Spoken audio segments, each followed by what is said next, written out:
Great to have you along for the ride. Thanks a lot for stopping by. Really glad to have this guy on. His name is Mohammed Taamek, or Taamek. Say your name for me, Mohammed. I want to make sure I say it right. Yes, it is right. Taamek. Taamek. Okay, Mohammed Taamek. You are the Delegate General of the Correctional and Reintegration Department in Morocco. You actually work for the King of Morocco. How are you? Nice to meet you. Great, thanks. Nice to meet you. Yeah, and you're actually in Morocco right now, which is so cool because technology, we can see each other, we could talk to each other. I want to talk about, first of all, you didn't know this, but my father was in the Air Force, and he was in Morocco in the late 50s and early 60s. And he passed away 11 years ago, but he always talked about how beautiful it was, how wonderful the people were, and he always had great remembrances of Morocco. I think, generally speaking, Americans like Morocco. Do you have that same feeling? Oh, yes, of course. I have always liked Americans, and I know they always liked Morocco. You know, when ever since, go ahead. Ever since the Second World War, and they get established here in Morocco, in Kenitra, in Ben Gurion, and then other areas. I think that we don't know that much about the country other than the people are very nice, and it's a beautiful country geographically. It is a monarchy, though, right? You have a king. Yes. Okay, but the king also appoints a prime minister. So do the people of Morocco feel a freedom like we would feel here in America, or is it different? Well, I think that Moroccans feel freedom because they have been living with monarchy for over 12 centuries, right, and for the basic family for four centuries, for the Alawite dynasty. And they think, and I'm deeply convinced that they take it as the main cement that unites Moroccans.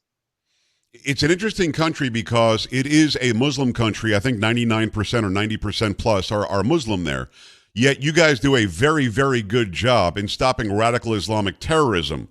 That's not an easy thing to do. When you're a country that is basically based on one religious belief, and the terrorists claim to be of the same religious belief, it's hard to keep them under control because it's easy to radicalize young people. How is Morocco keeping Islamic terrorism under control? You're doing a very good job with it. Why? For so many reasons. Some have to do with the choice of Morocco. Morocco is applying religious references frame which is based on the Quran and the Sunnah and the Maliki right and the Ash'ari doctrine, advocating mainly interpretation efforts in accordance with the higher purposes of the Sharia, that is flexibility, moderation, and balance, and away from rigor, from excess or extremism, and that helps a lot. And the Maliki right has always shielded Morocco from extremism and tolerant religious-based movements, extremist movements. But of course, after Al-Qaeda, we have the first bombing at Casablanca, and right, ever since we have been facing a few attacks from terrorists.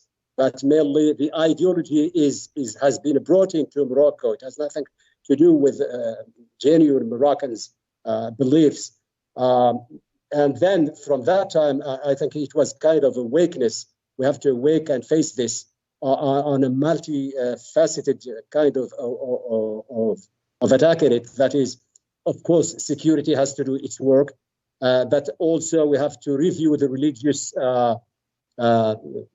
all our religion approach. So we started with reforming the preachers and imams and forming them and training them. We have over 47, now it's over 60,000 imams and women preachers who have been trained with moderate Islam. And we have to also, we created the ulama instance of ifta. And another thing that gives Moroccan what I call the summit beforehand is that the monarchy is in Morocco, the king is a dual kind of responsibility. He's the head of the state, of course, politically speaking. He's the one who nominates the head of the government, as we call it now. And he's also the commander of the faithful. That is, he has the last word in the religious approach, and that helps a lot. That is, we don't have so many people giving his fatwas just as they like. So right, we have under control this. and we have reformed all of this. In addition to that, we went even further to the school books and things like that, and we made them, we took off everything that is not tolerant or that is teaching a kind of extremism.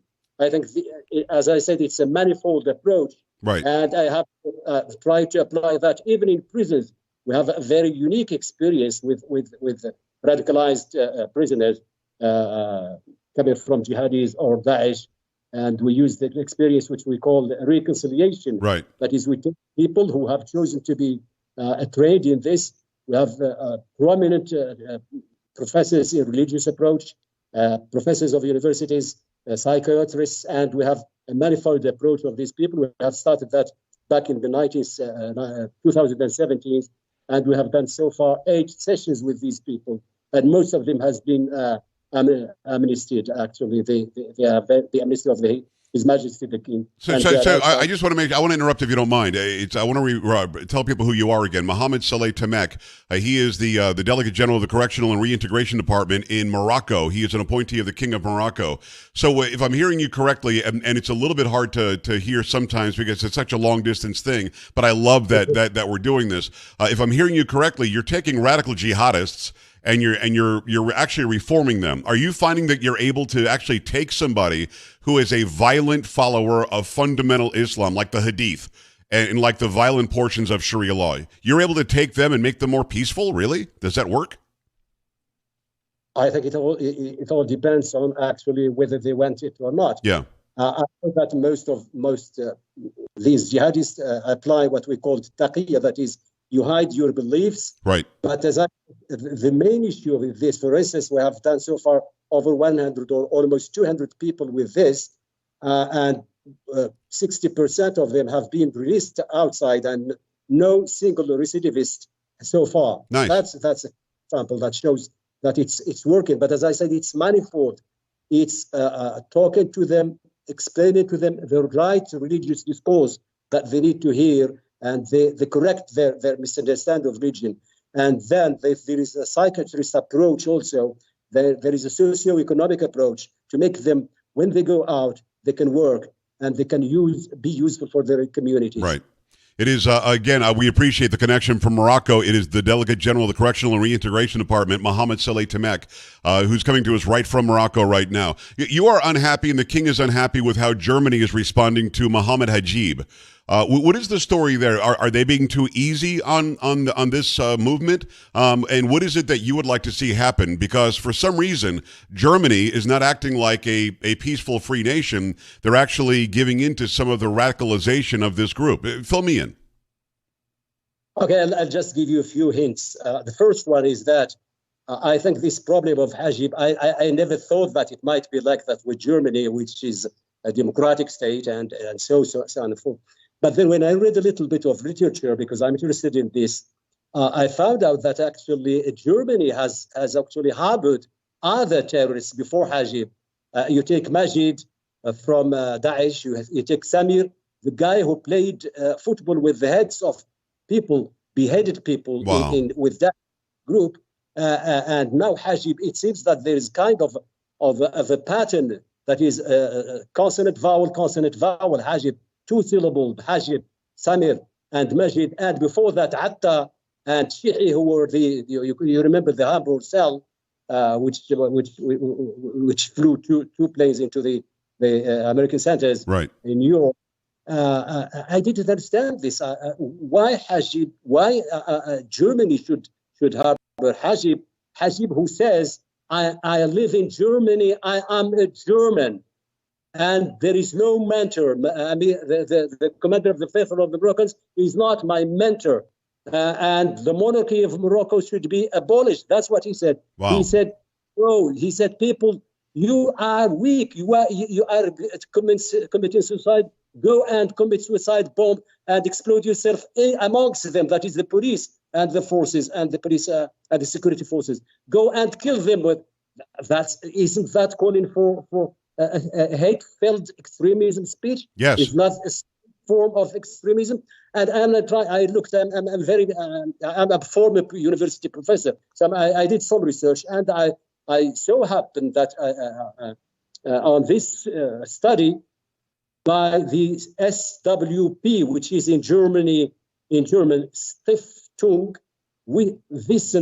Wissenschaft und Politik, which means, to translate it into English, Foundation for Science and Politics. Right. And this is a think tank which has published a study. It's not been published, it has been leaked, about the northern African countries, that is Morocco, Algeria, and Tunisia. And you know what it says? In a nutshell, it says Morocco has to be stopped. Wow. And this is I will give you just the conclusion of the study of this think tank foundation. It says, to counter the feeling of ruin, uselessness of Algeria, to reinforce the Tunisian economy and relativize the hegemonic ambition of Morocco, and thus reduce the negative dynamic of this rivalry. So I think this is part of what we're saying. And Germany, remember, after the declaration of President Trump, recognition of the sovereignty of the Moroccan over the Sahara. By the way, I'm a Sahrawi, and I know what I'm talking about. Yes. Just the second, a week after, what did Germany call the Security Council to meet to talk about this? Why Germany? Germany has no borders with Morocco, has no history with Morocco. Why should they actually poke their nose in this? Now we understand why using Haggib. Yeah, but I don't understand why they would side with Haggib. It doesn't make any sense to me. It's actually very confusing, and I agree with you. Before I let you go, and we've already taken a lot of your time, and I appreciate you. I'd like to have you back on. I know that President Trump recognized the Western Sahara as part of Morocco. That was a very big deal to you, a very big deal to the king, and it was the right thing to do. Now we've got Joe Biden in office. Are you less steady and less firm in your belief that you'll stay safe, protected by your friends in America, perhaps, because of Joe Biden and his weakness compared to President Trump, who was very strong and very behind what you wanted to do? What President Trump has done to Morocco and to the Moroccan king and to the Sahrawis, especially, and I'm a Sahrawi, cannot be forgotten. It has been the most obvious, open-minded guy I have ever known in history about this issue, which has been lacking. I'm not saying a bad feeling. I think when Secretary of State talked about one prisoner or two journalists imprisoned in Morocco and forgot what's going on in Afghanistan, I think there is a problem with that. Yeah, I agree. I wrote to President Biden to congratulate him when he was elected president, because as a student at the University of Delaware, I met him when he was campaigning back in the 90s to be a congressman. And I wrote a letter to him explaining what's happening in the Western Sahara, in the Sahara, the Moroccan Sahara, in Guerguerat at that time, and saying, be careful, you have the Muslim extremists and radicals in Polisario, and Algeria is in them. Yes, I don't feel at ease with what's going on.